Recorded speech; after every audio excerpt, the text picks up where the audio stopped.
brought to you by Nova Shuddh Ghee. जब जब खाए दिल खुश हो जाए सदियों का नोवा शुद्ध देसी घी, सपना स्वस्थ भारत का। I love घी घी घी घी घी घी। संयुक्त राष्ट्र में सुरक्षा परिषद के सुधार को लेकर भारत ने एक बार फिर कड़ा रुख अपनाया। भारत ने साफ शब्दों में कहा है कि सुरक्षा परिषद में सिर्फ 5 स्थायी देशों के पास वीटो पावर सुधार की प्रक्रिया को रोकने का काम करता है। यूएन में भारत के स्थायी प्रतिनिधि पी हरीश ने कहा कि देशों का सर्वसम्मति का तर्क असल में सुधार को रोकने का तरीका बन चुका है। पी हरीश ने इसे छुपा हुआ वीटो बताया, जो किसी भी आगे बढ़ने वाली बात को रोक देता है। देखिए उन्होंने संयुक्त राष्ट्र में सुरक्षा परिषद के सुधार के लिए क्या कुछ बातें कही। Madam President, I thank you for convening the plenary on a very important topic, the use of the veto. The 5 permanent members have been vested with the privilege of veto, which is accompanied by major responsibilities. India would like to underscore that the right of veto is to be exercised in a conscientious manner, particularly on issues related to maintaining international peace and security. This must not become a tool to serve political interests. In this backdrop, I would like to make the following brief points.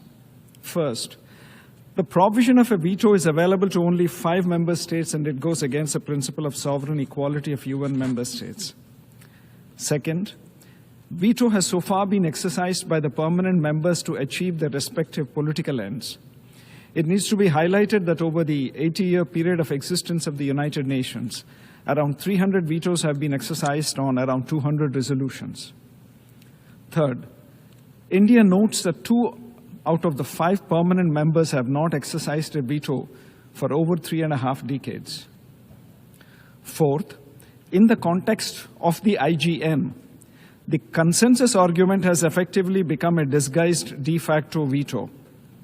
This approach is blocking progress.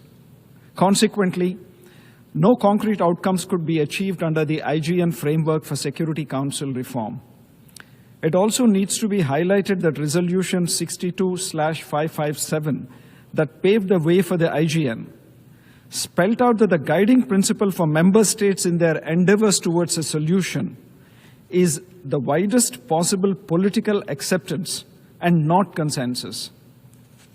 Fifth, the veto initiative as outlined in Resolution 76/262 does not address the issue of exercise of veto in a comprehensive manner.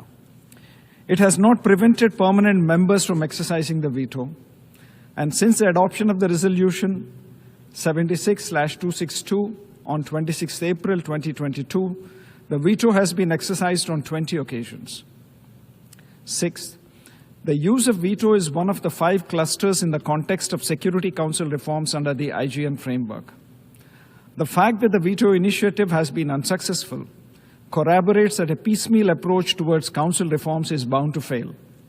India therefore reiterates its call for a comprehensive approach towards Security Council reforms. The starting point is early commencement of text-based negotiations with clearly defined timelines and milestones. Finally, India supports the common African position on veto. The power to exercise veto must be held by all permanent members in a reformed council. The spirit of fairness and justice demands that all permanent members must enjoy similar rights as long as the veto exists. Any other arrangement in an expanded council would only perpetuate the existing inequities in the council.